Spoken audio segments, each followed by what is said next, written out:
It's been reported that the Small Business Administration is effectively cutting off grants to Minnesota effective immediately, according to SBA Administrator Kelly Loeffler, in response to those widespread reports of fraud in the state.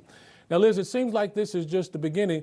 What are your thoughts of how we get here? How did this happen in your state? And is the SBA doing the right thing here?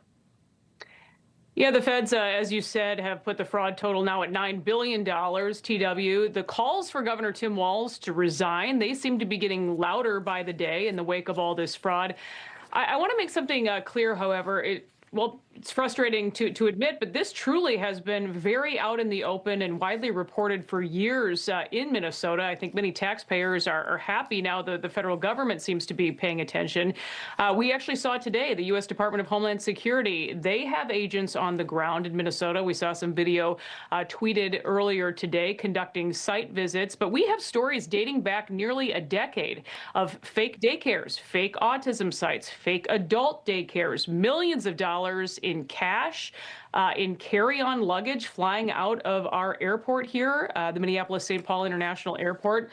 But again, with this glare now of the national spotlight, the question remains, will it stop? Will something change? There seems to be 5 or 6 ongoing investigations here announced just within the last few weeks, TW. Well, to your point about, can we expect change? We do know that federal authorities have taken notice of Nick Shirley's expose. In fact, FBI Director Kash Patel, he says the multi-million-dollar fraud uncovered in Minnesota is, quote, just the tip of the very large iceberg, claiming that the agency has even added personnel and investigative resources to the land of 10,000 lakes to continue the crackdown. So it sounds like the federal government is taking notice, but they're doing it because of what Nick's reporting has done. But he also claims that convicted Somali scammers are going to face denaturalization and deportation. I guess my question to you, Liz, do you see the FBI following through in these investigations? And in your opinion, who also should be investigated? I mean, I see online a lot of people are questioning whether or not Governor Walz, has some culpability here about what he knew, when he knew it, and why he failed to act. Yeah, it sounds like he will be called to D.C. to answer some of those questions. But we've been tracking campaign donations that have been made to many campaigns, including our Attorney General, city council members on the Minneapolis City Council, to the Minneapolis Mayor, Jacob Fry, tied to the Feeding Our Future fraud. Again, this is the fraud responsible for $250 million. 78 people have been indicted in that fraud alone.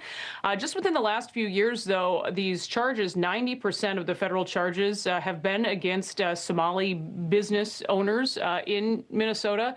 But that does seem to be the frustration that this is just out in the open. It's now kind of become this online game, if you will, where people just check for different centers in their neighborhood, and you can see online very easily how much money they are getting from the federal government, and these calls to just get this to stop. And again, as you've mentioned, begin these. Liz, let me jump in here because I want to. We do have some.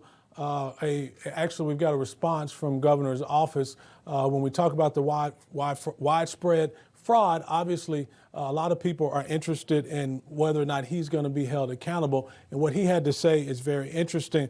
His office claims the governor, quote, strengthened the oversight, launching investigations of their own and cracking down on these criminals, and yet hundreds of millions of dollars in alleged fraud continues to be uncovered. I mean, obviously the governor's looking for a third term here. I mean, do you think Minnesotans would actually give this guy another term in spite of this massive scandal? Surely this is the end politically for him. Yeah, we are hearing that he is struggling to raise money in Minnesota. It's why we actually see him leaving the state quite often for fundraisers. We did some reporting that the last time around, and it was hard to find anyone during the presidential election that actually was going to vote for him back then. And now we have all of this this fraud and other things coming to light.